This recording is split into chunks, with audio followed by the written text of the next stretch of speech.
السلام علیکم۔ ایک دفعہ کا ذکر ہے کہ ایک بادشاہ تھا۔ بادشاہ اپنے فیصلے میں بہت زیادہ سخت تھا۔ ایک رات ایسا ہوا کہ تمام لوگ سو رہے تھے، صرف پہرے دار اپنے اپنے فرائض کی ادائیگی میں جاگ رہے تھے۔ بادشاہ سلامت بھی تمام دن کی مصروفیات سے فارغ ہونے کے بعد اپنی خوابگاہ میں پہنچے۔ وہ اپنے عالی شان محل میں انتہائی اعلیٰ اور نرم و ملائم بستر پر لیٹے ہی تھے کہ اچانک اسے کمرے کی چھت پر کسی کے چلنے کی آواز آئی۔ اس نے اس آہٹ کو پہلے تو اپنا وہم سمجھا، مگر جب اس نے انتہائی غور اور سکون کے ساتھ جائزہ لیا تو اسے یقین ہو گیا کہ لازماً کوئی شخص اس کے خوابگاہ کی چھت پر ٹہل رہا ہے۔ وہ حیران و پریشان تھا کہ یہ کیسے ہو سکتا ہے۔ کون ہے جو تمام حفاظتی بند توڑ کر اس قدر جرأت اور سکون کے ساتھ اس کے محفوظ اور خفیہ کمرے کی چھت پر ٹہل رہا ہے؟ بادشاہ نے اسی لمحے اپنے خادم کو آواز دی جو رات کی ڈیوٹی پر مامور تھا۔ بادشاہ کے لہجے کی تلخی سمجھتے ہوئے خادم دوڑتا ہوا آیا اور انتہائی حیران کن لہجے میں پوچھا، بادشاہ سلامت فرمائیں، رات کے ان سکون لمحات میں کس چیز نے آپ کو بے سکون کیا؟ میں آپ کے حکم کا منتظر ہوں۔ بادشاہ نے گرجدار لہجے میں کہا، اتنی رات گئے شاہی محل کی چھت پر کون چل پھر رہا ہے؟ خبر لو اور فوراً مجھے اطلاع کرو۔ جس کسی نے بھی یہ جرأت کی آج وہ سزا سے نہیں بچ سکے گا۔ خادم دوڑتا ہوا گیا۔ اس نے محافظین اور شاہی کارکنوں کو اس کی اطلاع دی تو محل میں ہر طرف بھاگم دوڑ شروع ہو گئی۔ ہر شخص پریشان ہو گیا۔ ہر ایک کی زبان پر یہی تھا کہ یہ کیسے ہو سکتا ہے؟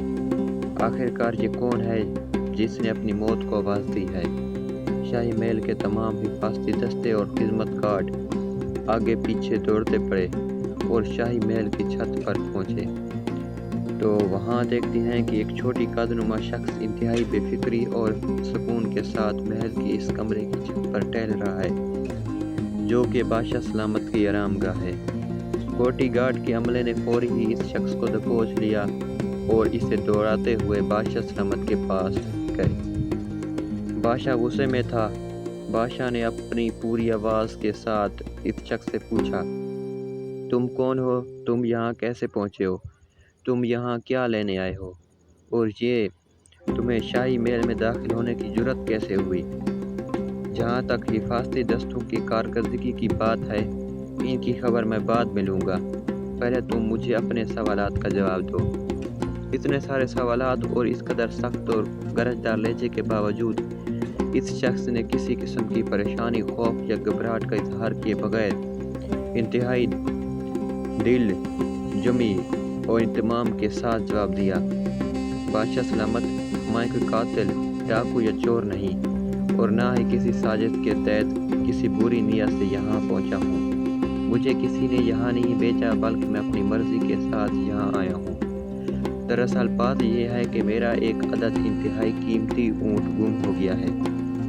وہ میرے گھر سے بھاگ گیا ہے۔ میں اس اونٹ کی تمام آبادی، جنگلوں، کھیتوں میں ڈھونڈ چکا ہوں۔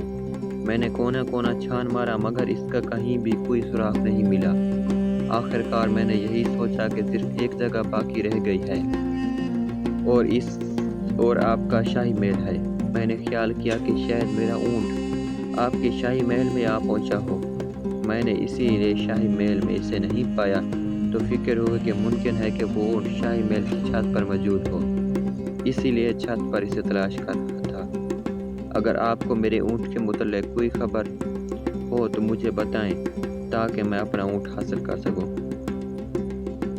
بادشاہ نے جیسے ہی اس شخص کے یہ جواب سنے تو بادشاہ کا غصہ اور تیز ہو گیا۔ بادشاہ کی سمجھ میں نہیں آ رہا تھا کہ اس شخص کو اس گستاخی کی کیا سزا دی جائے۔ بالآخر بادشاہ پھٹ پڑا اور کہنے لگا، کیا تمہارا دماغ خراب ہو گیا ہے؟ تمہیں اتنی سمجھ نہیں کہ یہ شاہی محل ہے؟ یہ کوئی جنگل، صحرا یا کھیت نہیں، اور نہ ہی یہ کوئی چوراہا ہے جہاں تمہارا اونٹ آیا ہو۔ اس شخص نے انتہائی تحمل کے ساتھ جواب دیا، بادشاہ سلامت، میں صرف یہی عرض کرنا چاہتا ہوں کہ شاہی محل میں جس طرح اونٹ نہیں آ سکتا تو پھر تخت و تاج اور نرم ملائم بستر میں خدا بھی نہیں مل سکتا۔ اس شخص کی اس بات کا بادشاہ پر بہت اثر ہوا۔ بادشاہ کی آنکھوں میں آنسو آ گئے اور بادشاہ نے اسے معاف کر دیا۔ تو ناظرین، اگر ویڈیو اچھی لگی ہو تو